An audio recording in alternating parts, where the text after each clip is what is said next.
अप्पू, ओए अप्पू, सुन। तू नाराज है? अप्पू, ओए अप्पू, क्या बात है? तू अभी कुछ देर पहले भी ऐसे ही मुंह फेर के चला गया था। यहाँ देख, यहाँ देखकर बात कर तू मुझसे।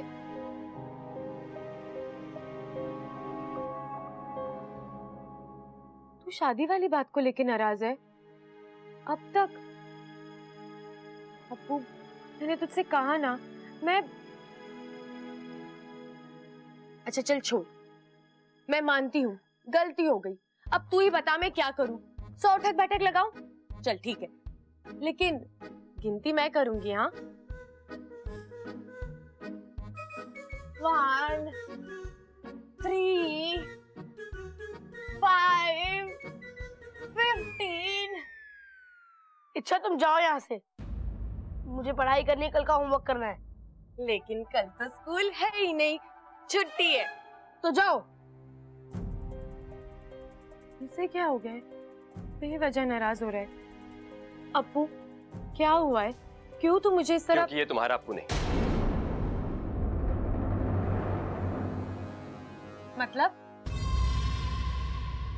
मतलब ये कि ये दिखने में तुम्हारे अप्पू जैसा ही है, लेकिन असली अप्पू वो मेरे कब्जे में है।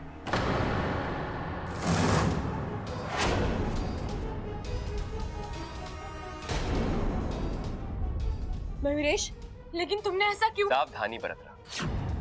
इच्छा जब तक हमारी शादी नहीं हो जाती, अप्पू मेरे कब्जे में रहे। एक बार हमारी शादी हो गई तो अप्पू आजाद। लेकिन ये गलत है मयूरेश, तुम्हें मुझ पर नहीं है। मुझे तुम पे भरोसा नहीं।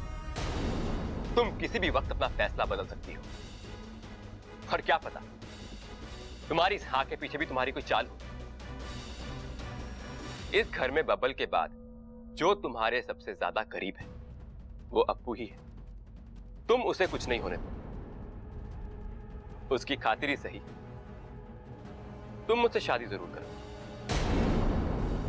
यहां तुमने कुछ गलत करने का सोचा और वहां तुम्हारा अप्पू खत्म।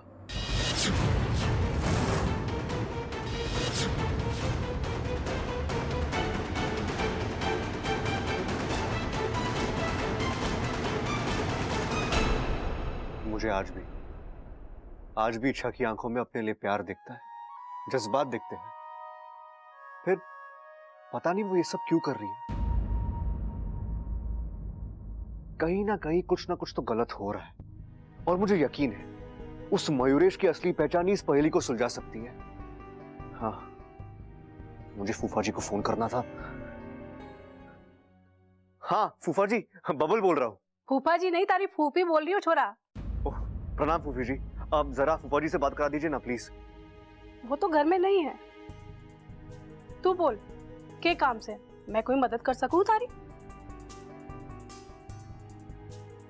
फूफी जी, आप किसी मयूरेश को जानती है क्या? मयूरेश?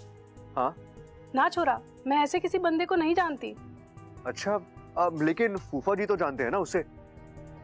उनके किसी दोस्त का बेटा है वो। उनके किसी दोस्त का बेटा? हाँ। ना ना, उनके किसी दोस्त के बेटे का नाम भी मयूरेश ना है। ऐसे कैसे हो सकता है फूफी जी? फूफा जी खुद 5-6 दिन पहले उसे यहाँ लेके आए हैं। अरे बावला हो गया है के? तारे फूफा जी पिछले 1.5 महीने से हरिद्वार गए हैं तीर्थ यात्रा पर। उन्होंने 1.5 महीने से अपना घर ही नहीं देखा, तो तारे घर कहां से आवेंगे छोरा? क्या? तो फिर वो कौन था जो? जरूर कोई बहरूपिया होगा। आजकल बड़ी धूम मची है इन लोगों की।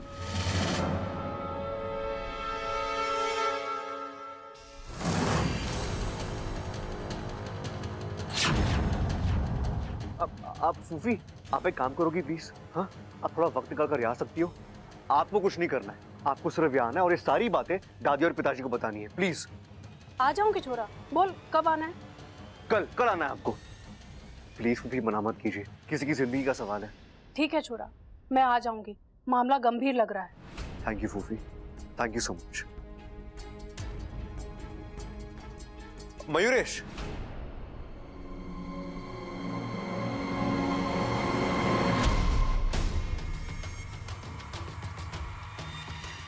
यार मयूरेश, तुम हर वक्त इतने परेशान क्यों रहते? 3 दिन बाद तुम्हारी शादी है, मुस्कुराओ, खुशियां मनाओ।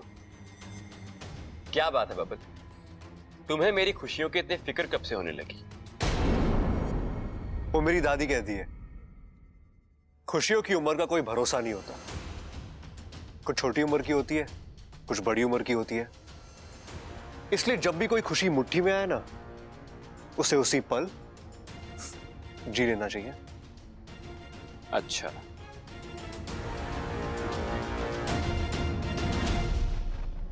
और तेरी खुशियों की उम्र सिर्फ कल सुबह तक है। उसके बाद इच्छा मेरी हो या ना हो, मैं उसे गलत हाथों में नहीं जाने दूंगा। तुम्हारा खेल खत्म होने को है मयूरेश, तैयार रहो।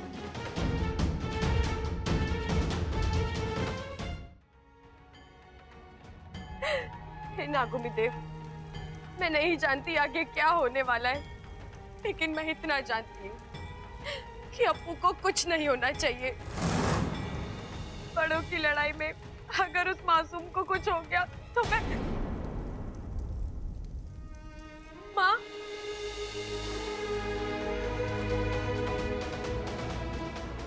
शांत हो जा इच्छा, शांत हो जा।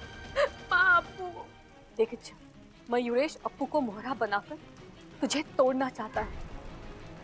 वो तुझे कमजोर करना चाहता है। वो चाहता है कि तू ये लड़ाई लड़ने से पहले ही घुटने टेक दे। लेकिन तुम ऐसा कुछ नहीं करोगी। तुम्हें मयूरेश की हर चाल पलटनी है, उसके अहंकार को तोड़ना है। देख इच्छा, और हम सब है तुम्हारे साथ। हम अप्पू को छुड़ाएंगे और मयूरेश को हराएंगे। आपने सही कहा माँ।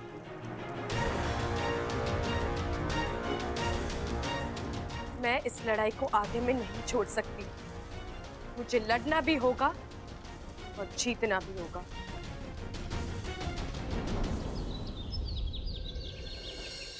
ममता, हल्दी की रस्म के लिए मैं जो हल्दी लाई थी वो दादी जी, वो तो मैंने कब की पीस कर रख दी है। उपटन के लिए चंदन और केसर भी अलग करके रख दिया है। अरे वाह, घनी सियानी हो गई है तू। दादी जी, अरे तू अभी तक ऐसे ही घूम रहा है, कपड़े ना बदलने तुझे। हल्दी की रस्म अभी शुरू होने वाली है। अरे हाँ, थारे माँ बापू ना आए अभी तक। हल्दी की रस्म में उनकी भी जरूरत पड़ेगी ना। दादी जी वो निकल चुके हैं, बस किसी वक्त यहाँ पहुंच जाएंगे। लेकिन उन्होंने कहा है कि रस्म के लिए उनका इंतजार ना करें। इंतजार न करे मतलब? फिर तुझे हल्दी कौन लगाएगा? आप लगाएंगे ना दादी जी, मैं भी तो आपके बेटे की तरह हूं। और मुझे बहुत खुशी मिलेगी अगर आप, चाची और भाभी मिलके मुझे हल्दी लगाएंगे। अरे ये कौवा कहाँ बोल रहा है? आपके आसपास ही बोल रहा है दादी। और आप देखना, अब ये कौवा बार बार बोलेगा। चुप कर बावले, कौवे का बोलना अब शगुन हो गए। अरे दादी, कौवा अपने मर्जी से थोड़ी ना बोल रहा है। किसी की करनी उसे बोलने पर मजबूर कर रही है। आपको वो कहावत याद है ना, झूठ बोले कौवा काटे। कैसे याद ना होगी, मैंने ही तो सिखाई थी तुझे। हाँ दादी, आज फिर से वो कहानी सुना दो ना, सुनने का बड़ा मन कर रहा है। अरे छोरा, मारी कहानी में पहले वाली बात कहाँ? अभी अप्पू सुनता है ना तो क्या कहते हैं अंग्रेजी में, बोर हो जाता है। तू कहाँ झेल पाएगा? ममता चल छोरी, घना काम पड़ा है। दादी ने तो कहानी नहीं सुनाई। कोई बात नहीं, मैं सुना देता हूँ, तुम्हारे काम आएगी। मुझे तुम्हारी फालतू की कहानी सुनने का कोई शौक नहीं। अरे सुन लो यार, क्या पता है फालतू की कहानी तुम्हें अपनी लगे, क्योंकि झूठ तो तुमने भी बोला है और एक कौवा तुम्हें काट के रहेगा। मयूरेश, वक्त बहुत कम है तुम्हारे पास, क्योंकि मैं बहुत जल्दी तुम्हारे झूठ का पर्दाफाश करने वाला हूं। संभालो अपने आप को।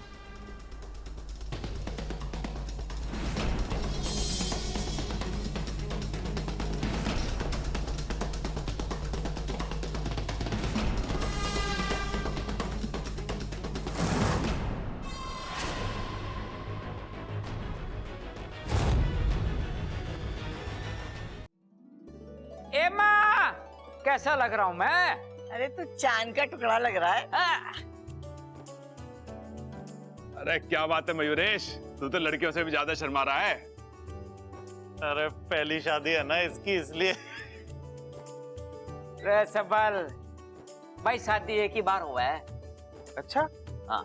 लेकिन ये तो गलत बात होगी ना पिताजी। कम से कम ट्रायल का एक मौका मिल जाता तो मजा आ जाता, नहीं? देख भाई, ऐसा है, जब तक कि हल्दी की रस्म पूरी ना हो जाए ना, तू एक भी शब्द मत निकालना अपने मुंह से, नहीं तो मैं तुझे हल्दी की तरह पीस दूंगा। दादाजी आप सिर्फ बोलते हो, कुछ करते नहीं हो। अरे छोरे, इसीलिए तो अगर ये 3 किलो का हाथ किसी के पड़ जावे ना, तो आदमी चित हो जावा है। आजा बबल, तू भी हल्दी में शामिल हो जा। नहीं दादी, मैं हल्दी में शामिल होने नहीं आया हूं, मैं हल्दी का रंग उतारने आया हूं।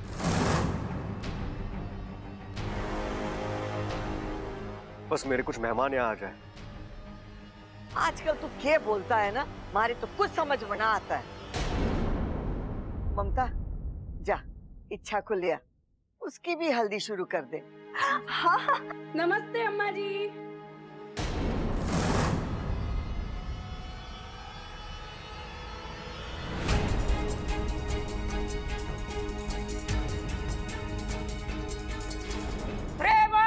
दीदी आ गई। दीदी, वो अचानक? अरे कोई फोन, कोई खबर? अरे अच्छा हुआ ना माँ, दीदी आ गई। खुशी का घर है, छोरी को ज्यादा से ज्यादा आशीर्वाद मिलेगा तो अच्छा होगा। हाँ। बहुत अच्छा किया कि तू आ गई, मुझे तो घनी खुशी हो रही है। अरे थारे पति के वजह से तो ये सब हो रहा है। आ बैठ। एक मिनट फूफी जी, बैठने से पहले आप जिस शुभ कार्य के लिए यहाँ आई हैं, वो तो पूरा कर लीजिए।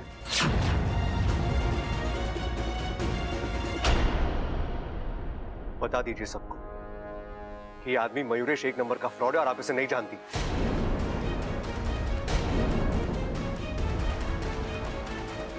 अब ये सब पिताजी मैं सही कह रहा हूं, मयूरेश यहाँ फूफा जी के साथ नहीं आया था, वो किसी बहरूपे के साथ आया था।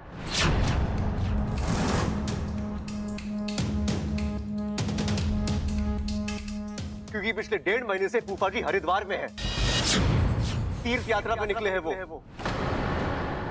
दादी, पिताजी, इस लड़के ने हमें धोखा दिया है। कोई नहीं जानता कि ये कौन है, क्या चाहता है और कहां से आया है। अगर आपको मेरी बातों पे यकीन नहीं है तो आप फूफी से पूछ लीजिए। कल रात को मैंने इनसे बात की और उन्होंने मुझे खुद बताया कि क्या बात कर रहा है तू बब्बल? मैंने ऐसा कब कहा? फूफी जी, कल रात को आपने फोन पर देख छोरा, मैंने माना कि कल हमारी फोन पर बात हुई थी, लेकिन मैंने ये कब कहा कि तारे फूफा जी 1.5 महीने से घर से बाहर हैं। कल तक तो वो घर पर ही थे, कल ही उन्हें हरिद्वार के लिए निकलना पड़ा। क्या फूफी आप ये? 1 मिनट छोरा, अब मैंने हमारी बात पूरी कर ली। मैंने पता है कि तू हमारी जुबान से क्या सुनना चाहता, पर मैंने माफ कर दिया। हमारे से इतना बड़ा झूठ ना बोला जाएगा। कैसा झूठ दीदी? इसने कल मुझसे फोन पर कहा था कि फूफी आप हमारे घर आ जाओ और सबको बता दो मयूरेश एक झूठा धोखेबाज। पर मैं ऐसा कैसे कह सकती हूँ? मैंने माना कि तुम्हारा रिश्तेदार है, पर मयूरेश भी तुम्हारे पति के दोस्त का बेटा है। उसके साथ ऐसा अन्याय कैसे कर सकती? फूफी जी, आपको हो क्या गया है? आप कल कुछ और कह रही थी और आज कुछ और बोल रही हो। ना छोरा, मैंने कल भी तुझसे यही कहा था कि तू ये सब करना बंद कर दे। मैंने माना कि तू इच्छा से प्यार करता है, पर इच्छा तुझसे प्यार नहीं करती। उसने अपने लिए मयूरेश को चुना है, तो जोड़ी तो इन दोनों की ही बनती है। तू बीच में अड़ंगा डालना बंद कर। मोर हूं मैं बब्बल, हल्की सी आहट भी जोर से सुन लेता हूँ। तू तो कल फोन पे बहुत ऊंची आवाज में बात कर रहा था, सुन लिया मैं। अब तेरी असली फूफी मेरे कब्जे में है, और ये जो यहाँ आई है ना, ये इच्छाधारी मोरनी है। फूफी जी, आप झूठ बोल रही हो। मैंने आपसे कहा था कि आप यहाँ आइए और जो सच है वो सबको बताइए। अच्छा, तो सच ये है मयूरेश जैसे होनहार लड़के का रिश्ता हमारे पति यहाँ लाए थे और अब उसकी शादी इच्छा के साथ हो रही है और मैं बहुत खुश हूँ और मन में पूरा यकीन है कि मयूरेश इच्छा को बहुत खुश रखेगा। फूफी, आप ये गलत बोल रहे हो। आप जानते हो मयूरेश सही लड़का नहीं है, फिर भी आप। बब्बल जी, आपकी प्रॉब्लम क्या है? आप क्यों कर रहे हो ये सब? मैं आपसे एक नहीं 1000 बार कह चुकी हूँ, मैं आपसे शादी नहीं करना चाहती। फिर आप मेरी शादी तुड़वाने पर क्यों तुले हुए हो? मैं जानती हूँ ये घर आपका है, आपके बहुत एहसान है मुझ पर, लेकिन मेरा आज और मेरा आने वाला कल आपका मोहताज नहीं है। मेरी पसंद, मेरी मर्जी, इस पर आपका कोई अधिकार नहीं है। मैं जैसा चाहूं वैसा ही करूं। अगर आपको इसमें भी कोई प्रॉब्लम है तो आप मुझे बता दीजिए। मैं और मयूरेश इसी वक्त ये घर छोड़कर चले जाएंगे।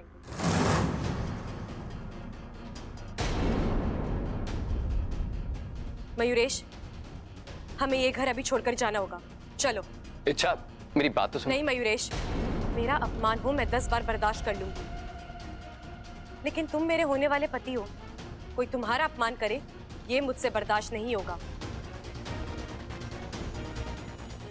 आज तुम्हारी अच्छाई और सच्चाई पर सवाल उठाए, कल न जाने क्या क्या होगा। तुम चलो यहाँ से। रुक जा छोरी, तू कहीं ना जावेगी। हाँ इच्छा, तुझे परेशानी बबल से है ना? बाकी लोगों ने तुम्हारा क्या बिगाड़ा है? तुम हमारा दिल दुखा कर क्यों जाना चाहती हो? अरे छोरी, कम से कम माँ की बात का तो मान रख। ठीक है, आप चाहते हैं मैं रुकूं, मैं रुकूंगी, लेकिन मेरी एक शर्त है।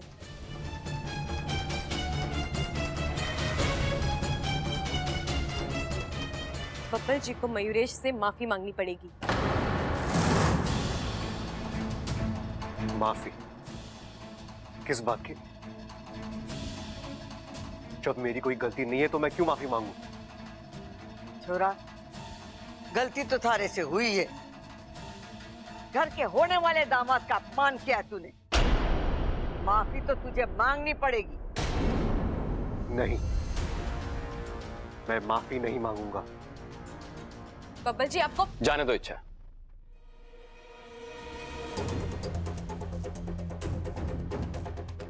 मैं इसे पहले ही माफ कर चुका हूं। और जहां तक बात रुकने की है, तो मुझे लगता है कि तुम सही कह रही हो। यहां रुकेंगे तो खामखा तनाव बढ़ेगा। बेहतर यही है कि हम चले यहां से। हाँ, हम अभी जाएंगे और आज किसी मंदिर में जाकर हम शादी कर लेंगे। चलो मयूरेश।